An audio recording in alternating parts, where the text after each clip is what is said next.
이번에 싹 그냥 맹태 보니까 이 비교체요.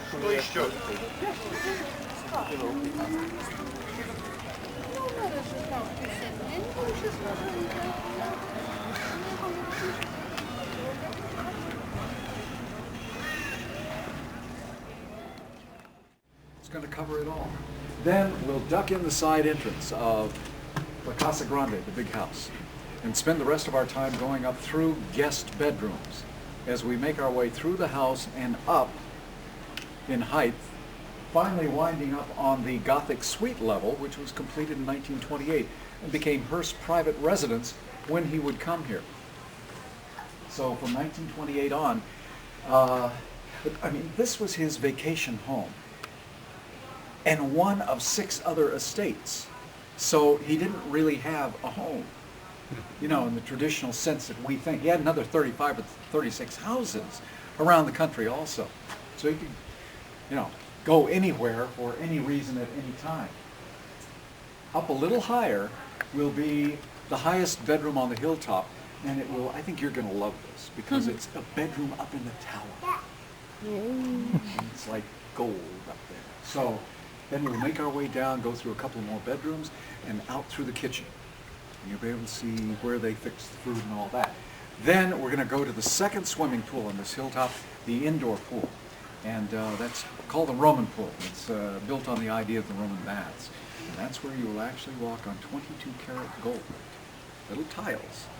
As you get back in your bus, go back to reality. That's our plan. Okay. Now, I do have, this is an official museum. It is a, was about $3,200. So don't get too excited, because you're only making about $1,632 a year, because it's the middle of the Depression. Come on up here.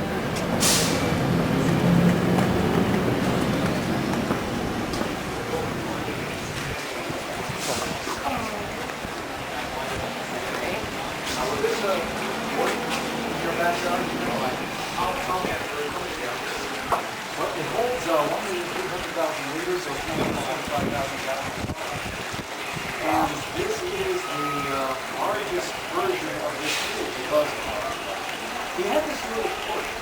He changed his mind, and you're looking at version number 3 of this swimming pool, because it started out in about 1924, August 1924. They had in here a small, average-sized backyard swimming pool. And then it was dug up and redone 2 more times, so by 1936, this is what's here. 104 feet long, 58 feet wide. This is the deep end, about 10 feet, about 3 feet down to the other end. Sloped to 6 feet right of rapidly. It's surrounded by white marble Art Deco statuary by French sculptor Charles Dessous, who was commissioned to do the sculpting for this pool. The kind of the pediment and that little temple facade up there. He bought the temple facade part in about 1922, an antique store in Italy, while he was on vacation there 1 year. He buys the statuary groups. They come from 2 different locations, and they never were part of this temple facade. So what he has Julia Morgan, the architect, to incorporate them up there. Now, we know that being Neptune in that time of the pediment never fit there before. Because what they did was cut the feet off of an 1,800-year-old limestone statue from the ruins of Tula, and made it fit up there. That's how they got it to fit. And that's a real important thing to keep in mind. To walk around, whenever you see something, you know, it's when the artifact is meant to go into a certain area, and it doesn't fit. It's going to be the artifact that will go in one way or another. It fits, not the size of the space. So it's really kind of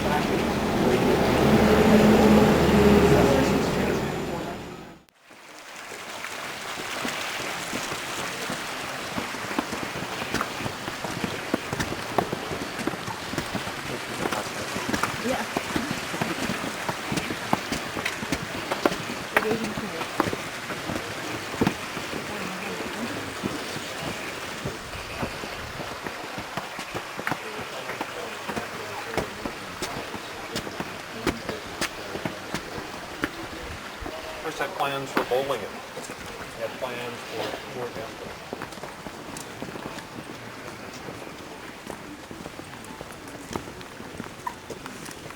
Cannon collection and the mortar collection.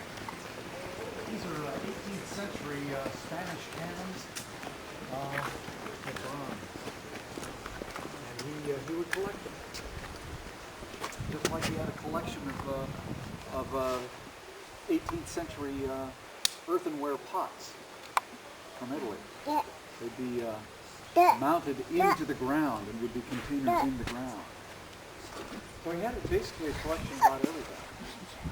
Staying in front of Casa del Monte, House of the Mountains, the smallest of the three guest houses, looking at the beautiful San Lucia Range, basically looking at his backyard here, because he took his father's original 40,000 acres, and he added to it until he's got about 250,000 acres out here. So everything that you see, he owned at one point in time.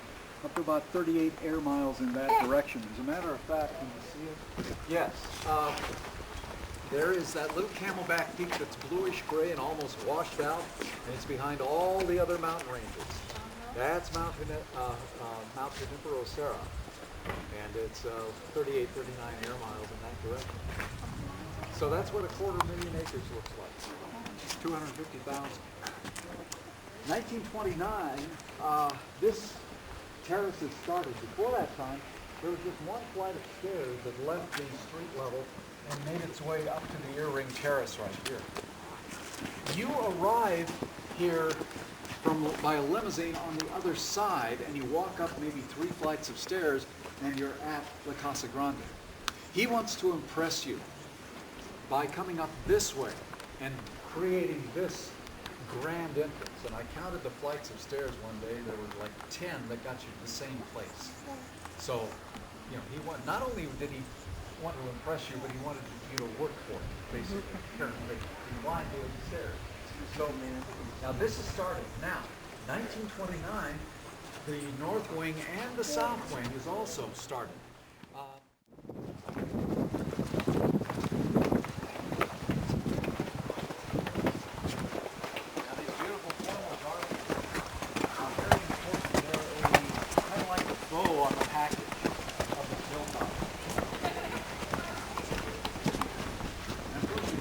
We are here because the lady designed and built Julia Morgan.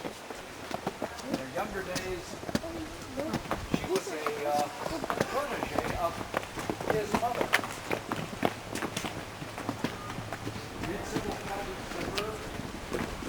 The women all Hearst knows of her work. That's why this concept is about 47 years old. Takes on this project. And works on it for 28 years, and it's never finished.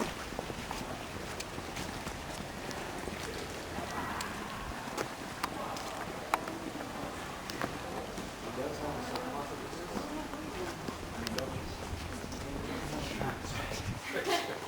So you're looking at one of the Italian sarcophagus there.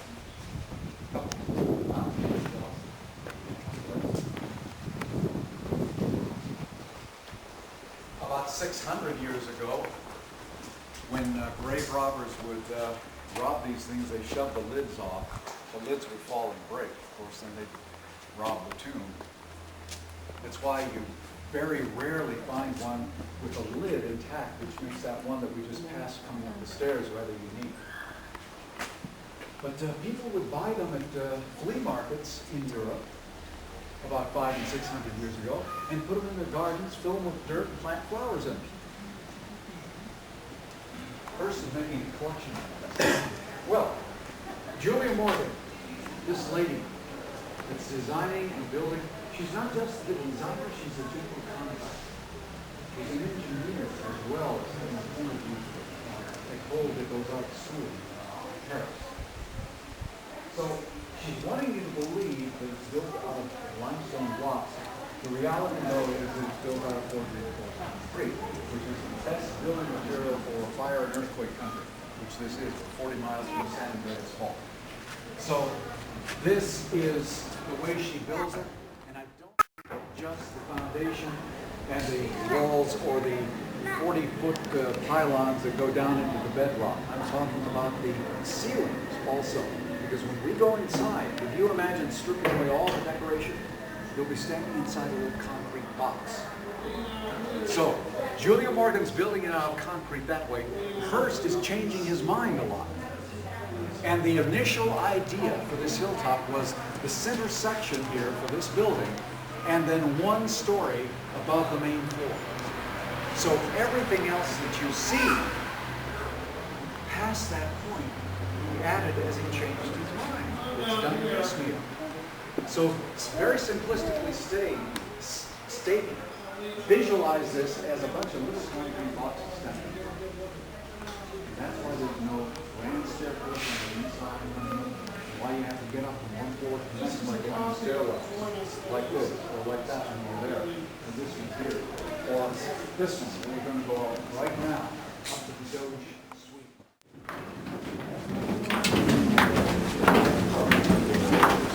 I like this kind of stairs. Just the whole room, as they fold up, like these. I just like those.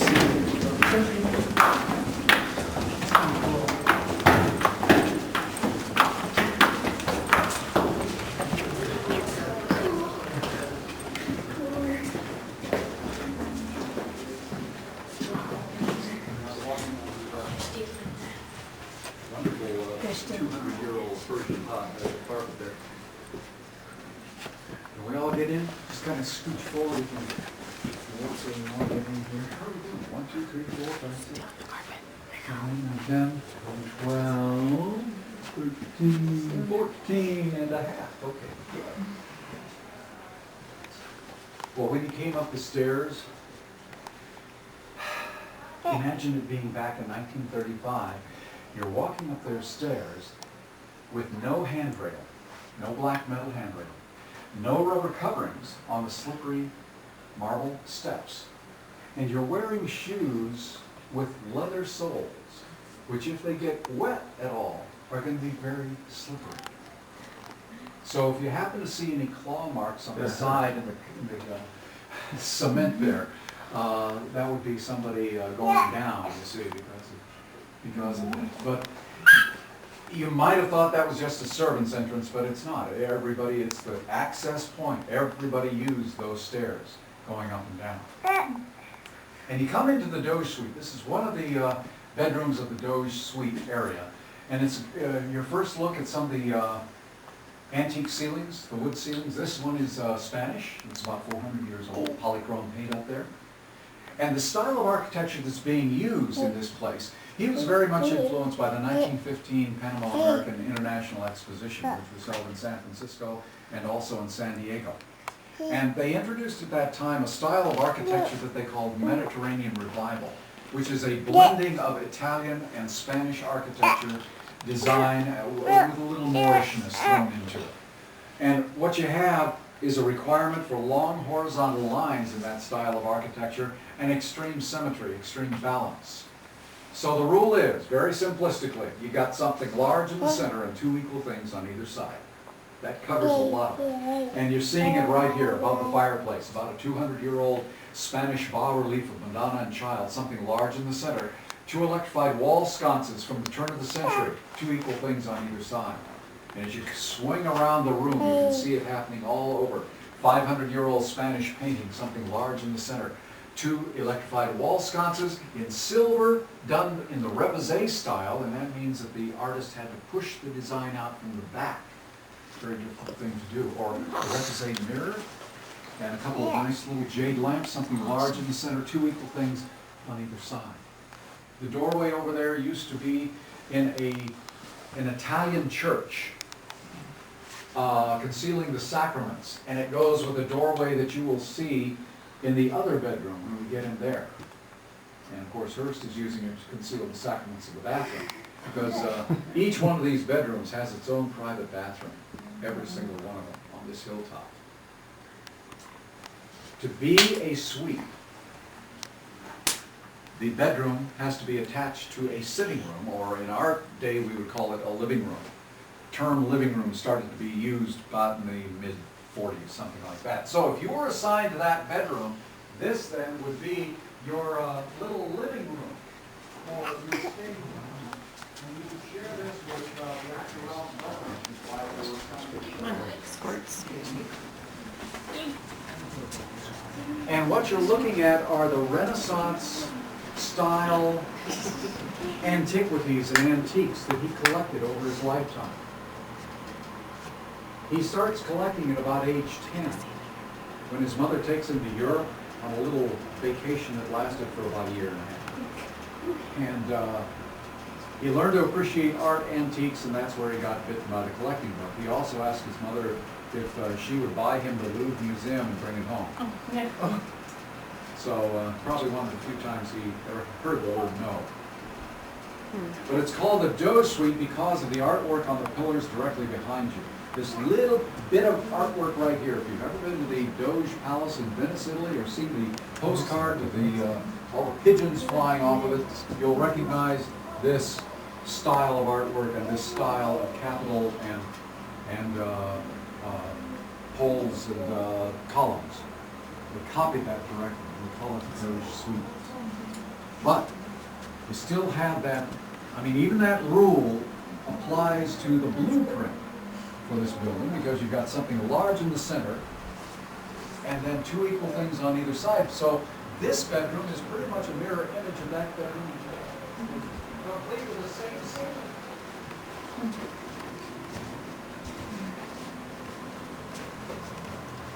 So how do we do that?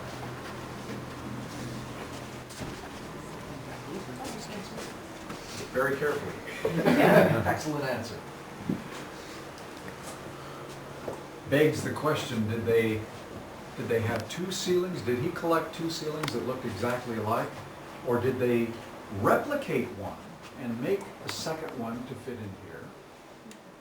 Or did they do the unthinkable? Do we have any collectors here? Okay, I'm not going to have to give. Am I going to have to give you oxygen when I tell you this story? Yes, they had one large ceiling. They took a saw and sawed in half a 400-year-old Spanish ceiling. Put half of it in there, half of it in here. Now, here's a testament to the artisans who are working on the hilltop with Julia Morgan. They are so good. They add the extensions around the edge to make it fit in this room.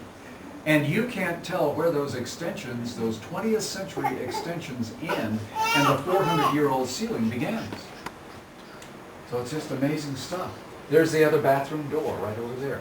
Matches the one on the other side. Now, it would be a couple, a married couple. If you were not married, you did not stay in the same room. I mean, never mind what Hearst is doing with his own personal life. He who has the money makes the rules. So, a couple would be here. If you were a single man, you'd probably find yourself assigned to one of the guest houses out there around the perimeter. And if you were a single lady, you would probably find yourself... Okay. We have a living history program of volunteers that puts out items and clothes of the period. So it'll make it more lived in, because that'll help you understand what's going on in here, rather than just looking at a... How many bedrooms are in this place? There are 38 bedrooms in this building. How many square feet? There are between 68,000 and 75,000. We're not sure exactly how much, because nobody has ever come back with the same figure twice. Did you notice you're listing a little to the left? Well, that's not an accident, and it's not a result of the earthquake a year and a half ago or anything. It's by design and on purpose by Julia Morgan, because cloisters, first, you go to the definition. It's an area, in this particular case, a sleeping area, that opens onto an open-air walkway. We've got windows here. Well, the story is we originally didn't. These were open spaces, and the slight slant in the floor is for water runoff from rain that would come in. But we get these storms that sometimes blow up from the south, on this portion of the Central Coast.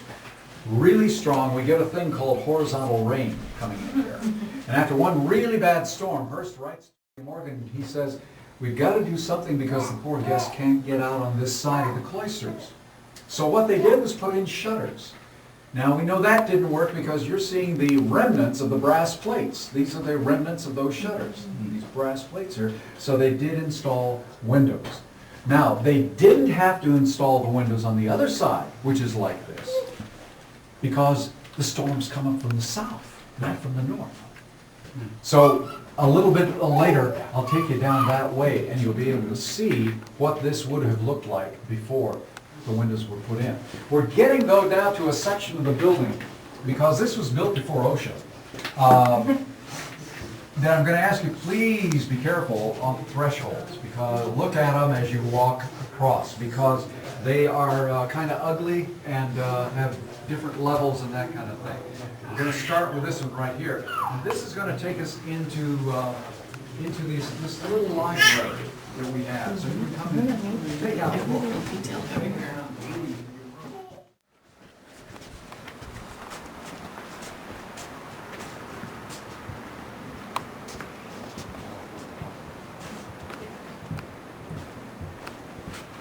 Remember, this is interactive, so you have questions along the way. Feel free to ask. Are these the original rugs? Yeah. Whether they were the original rugs for this room is questionable. If you've ever been on tour number 1, you will enter the assembly room when you come into this building, and that is directly below us here. This is a 2,500 square feet of floor space down there. This is slightly a little smaller because it's configured just a little bit differently. But through photographs, we have identified that this rug at one point in time was being used down there. But you have about 4,000 plus books on the shelves. Downstairs in that assembly room you have tapestries that he would call his headlines of history, because he is collecting things. One area of collecting that he loves is collecting things that tell stories. And you can see right here, you've got about 155 Grecian urns and pots that surround the top of the room. And they're 18 to 2,300 years old, and they have pictures on them. A lot of them have pictures. And they're showing either an event or some sort of custom that may have taken place. So you've got like a 2,000-year-old pot with a picture on it that's depicting something that happened maybe 1,500 years earlier. So it's rather amazing. He used to have almost 400, and after his death, the Metropolitan Museum in New York bought close to 100 of them. Did you guys lose stuff from the earthquake? We lost 12 artifacts that did go over. They were mostly pillars that fell. There was no structural damage to the building at all. Julia Morgan would have been really proud of herself. It was a 6.5 and not too far away. Did you guys feel it? Or The bells rang for the first time. Were you here when that happened? I wasn't here, but I was told that which is a really hard thing for these bells to do in these towers, because they are carillon bells, which means that the bell itself is attached and affixed to the foundation. It doesn't, in other words, it doesn't swing. There's a clapper that's electrically, played to hit, and the bells rang. So, yeah, there have to be quite a bit of swaying going on. But you're probably safer in this building than any other place in the state of California. As you walk in, the little changing room there on the right-hand side is an unseater-like closet. This is dressing room, and a bathroom right here. And then this bedroom, which is really kind of small, isn't it? Yeah. Are those pictures of him? Yeah, we get to meet his family here. They're not pictures of him. That's actually his father, George Hearst. Now, he's, man, both pictures with a white beard there. He's the one that created the family fortune in silver and copper mining in the second half of the 1800s. Becomes a millionaire many, many, many times over. Extremely wealthy for that day. Now, when he's 41 and his beard is black, he met and married a 19-year-old school teacher by the name of Phoebe Apperson. And this is her wedding picture in her wedding dress right here on the side wall. Now, her parents, Mr. and Mrs. Apperson in the center, weren't too sure about this whole thing, whether they ought to let their 19-year-old daughter run off with this 41-year-old rich guy. So George and Phoebe chose to elope. And they got married, went to San Francisco, his home base of operations for his mining businesses. And on April 29, 1863, right in the middle of the Civil War, it's raging on the East Coast. On the West Coast in San Francisco, William Randolph Hearst is born. And he will be the only child of George and Phoebe Apperson Hearst, and the only heir to this incredible fortune that's been created by his father. On the opposite wall, the painting over there, that is of his mother, Phoebe Apperson Hearst. Years later, she's about in her mid-60s there, about 10 years before she would become victim to the influenza epidemic that swept this country in 1919. And it will be at that point that Hearst himself finally gets control of the family fortune, because when his father died in 1891, in the will, left none of it to his then 27-year-old son. His portion is under the control of his wife, William's mother, Phoebe Apperson Hearst. So for the next 28 years, it kind of changes the dynamics of their relationship, because now she becomes his banker. And he's got to go ask her for the money every time he wants to run for office or buy a color printing press or another newspaper or something like that. He's got to essentially borrow off his share of the inheritance. And that's why it stops suddenly in 1919 when he finally gets control of the family fortune and she passes away. And he starts building up there almost immediately. He had been asking his mother for years, let's build something up there. We go up there camping in tents and everything. Let's just put a little cottage up there. Let's do something. Some cottage. Yeah. And she says, no. So her true feelings come out in a letter that we found one time. And in there, there's a sentence that pretty much says it all. She says to her friend, how this war came about.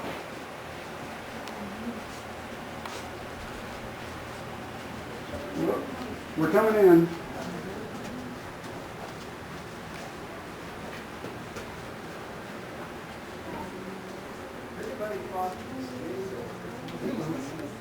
Okay, we're going to start on this.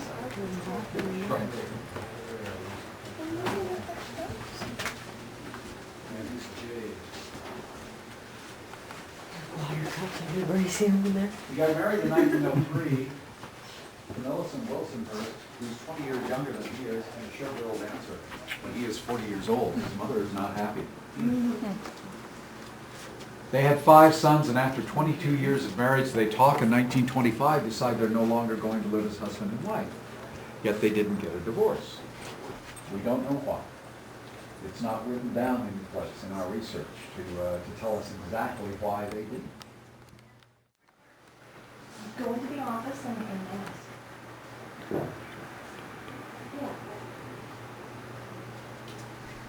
All right.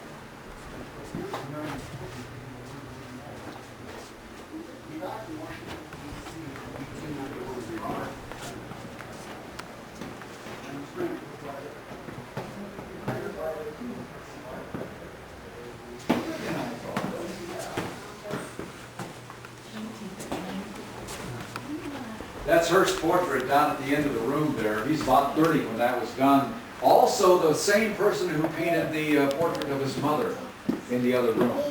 Boyhood friend Orrin Peck.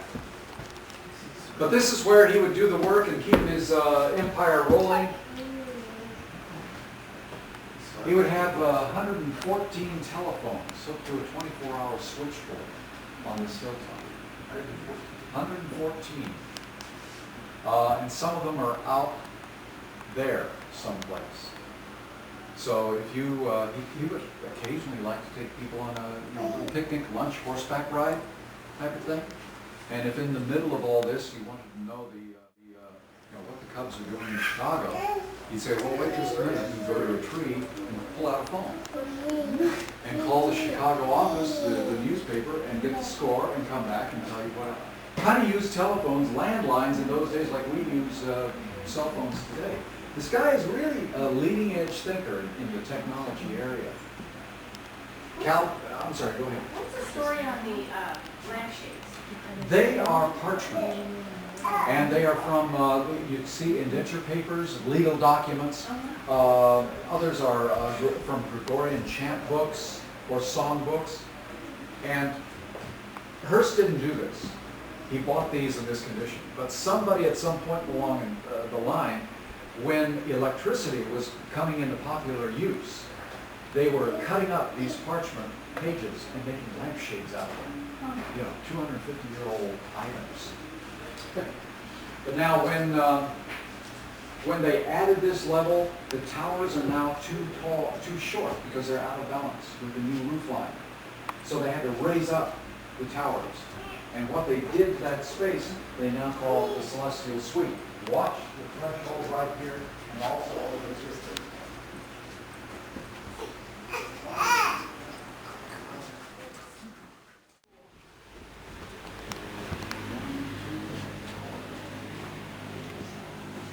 Tower with you. So this is what they did. What do you think? Pretty nice. Pretty neat. Yeah, who stayed here? Well, the Hollywood gossip columnist Luella Parsons loved this room. She was the counterpart of another Hollywood gossip columnist named Hedda Hopper. And also a person who stayed here in this room was the author of the Madeline children's book series, The Little French Girl. Oh, yeah. He would stay here. He didn't like it up here because, well, the bathroom and the dressing room area are down one flight. If you could have as many as 7 changes of clothes a day if you participated in all the activities that were going on. So he didn't like keeping running up and down the stairs, so he'd bring his, see the little hooks underneath the lights there on either side? He'd bring his clothes up here and hang them on those hooks. And then after a couple of days of this, he asked to be moved to another room. But it was Luella Parsons that loved this room because she would close the drapes, and she said it was like sleeping in a golden jewelry box. And I sometimes wonder if she would have felt that if she'd known there was a 3,500-gallon water tank right above her head here. It's the collection point for the gravity flow water system. Starts on Pine Mountain to the back. The largest one on the right-hand side.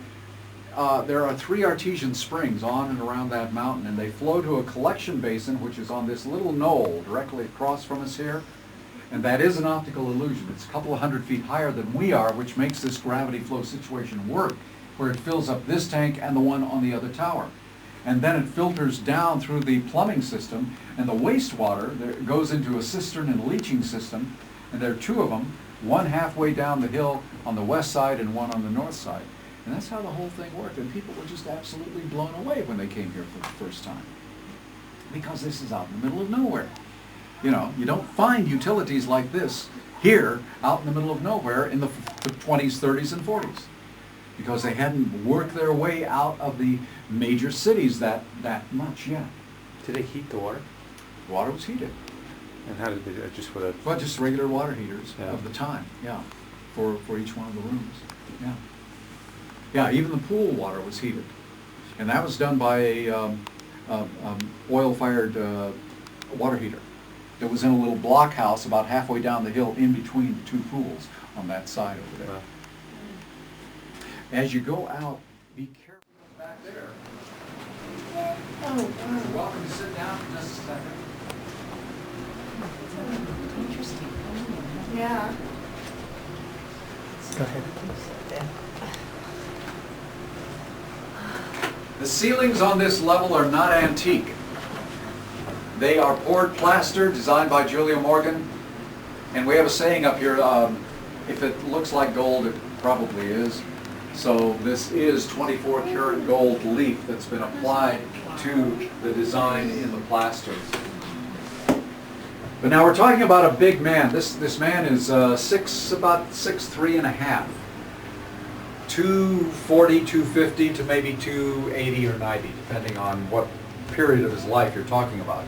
And as a body shaping style, we're going to call him a pear-shaped gentleman with a very high voice. Voice did not fit the body whatsoever. And yet he's an A-type personality, a micromanager, a detail-oriented person, only gets 5 hours of sleep or needs 4 to 5 hours of sleep a night. He's good.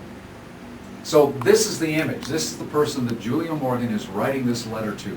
1929. She says, we've just finished installing the Otis elevator. It has taken away some of the width of the stairs in the stairwell. The newly completed Celestial Suite level is going to be the only place where you have to watch your diet. Now, isn't that being diplomatic? Isn't it nice of her to come see what she was talking about? This is also a place. Here's the thickness of the ceiling on the cloisters level. This is why this place it just kind of flapped in the breeze and nothing happened.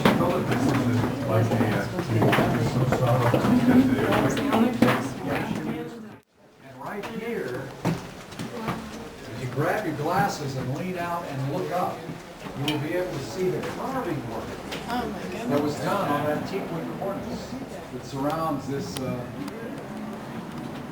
this building. Each animal is different. Well, it's they used to oil it every year, and about 2 years ago they found a product that I don't know now. The byproduct of that was the fact that it looks more like it's plastic or something rather than teak. This is what it looks like. We're on the opposite side of the road. So minus the black handrails, this is what it looked like over there.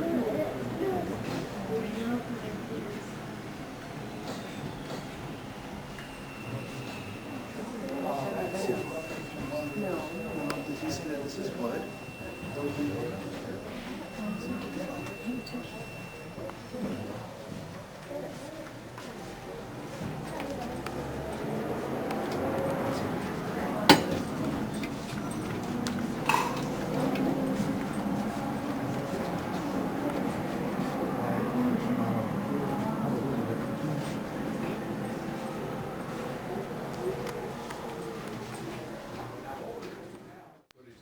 Earlier, 115 rooms in it.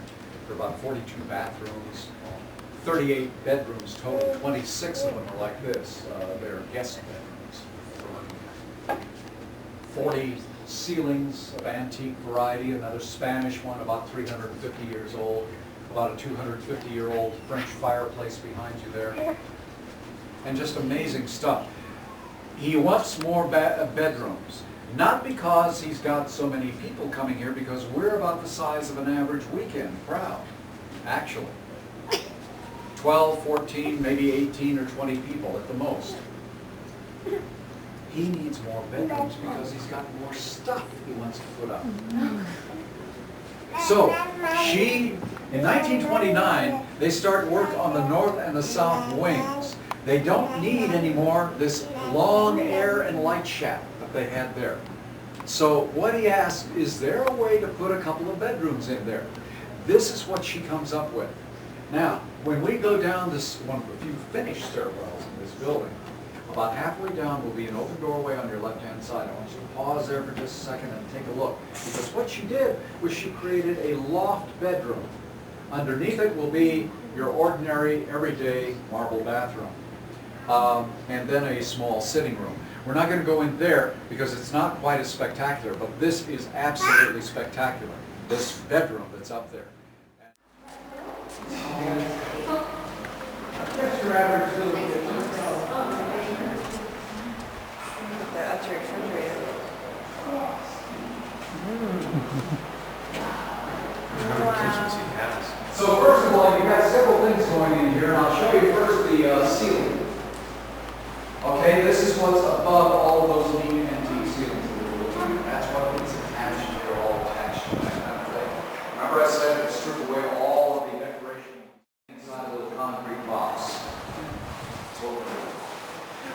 Several high-tech things in here. A little electric hand towel drying rack in the corner. These stainless steel tables are heated by steam. Compartments below.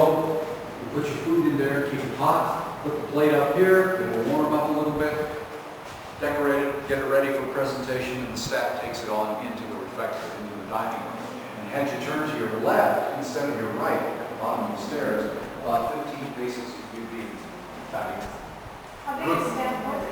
There's 20 to 22 people who lived up here full time in apartments in the South Wing right here. They would hire more as the guest load got bigger.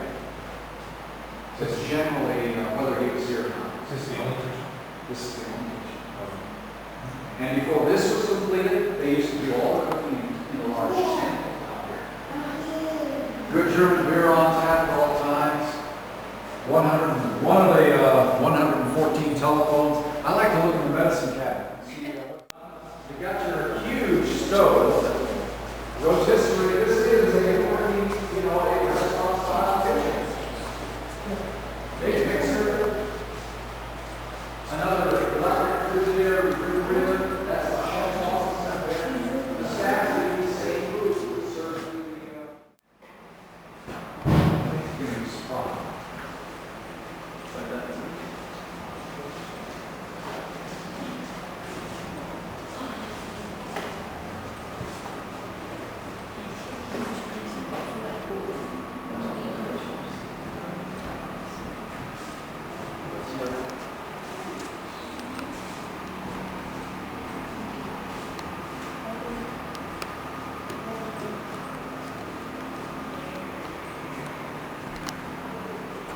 Oh, what's in there? They were sprayed this off when you called them. But of course, we're on the back side. Yeah. And this was basically the construction zone out here. Where they had piles of sand and gravel. They were making cement all the time. This? I don't know. Could be. Guest rooms. South Wing started the very same time. They have apartments for this permanent staff members who live here. They didn't even get finished up to the top level. Last thing they did before construction finally completely and totally stopped was to fill in the window holes with cement. And that happened about April of 1948. And from that point on, nothing else was done. Why did they fill it in with cement? Would it seem easier just to put windows in? Well, it's just a bare cement space on the inside. So there's really nothing in it. There's nothing in there. Yeah. Yeah. Are you ready to walk on some gold? Is this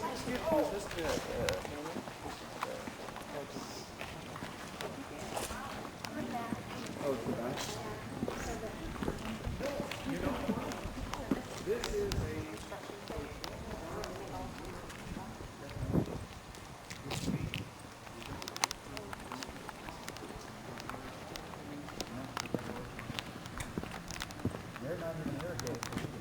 They're just irrigated. However, some people are upset by that. We need to be historically accurate on this building, so we know about this thing. When the fruit naturally falls, apples are a different case because they will rot and go right into fertilizer. Oranges and some of the other citrus, when it falls, sometimes staff will pick it up. Other times, though, it's swept under the trees or turned into mulch and fertilizer. But many times, it's just swept under the tree because we've got a lot of juicy little squirrels running around here. And they love to eat the oranges, and especially the huge apples. And then there again is that little collection basin.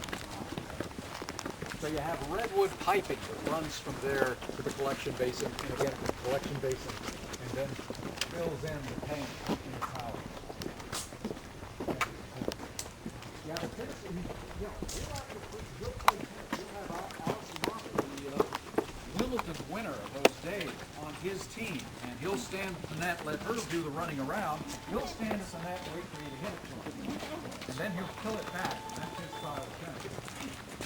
But he also puts up, he gets the idea that, because he is a movie producer, he does have access to all kinds of things in Hollywood, so he brings up floodlights from the sound stage and has them mounted up so it can be turned on, and his desk in place in the sky.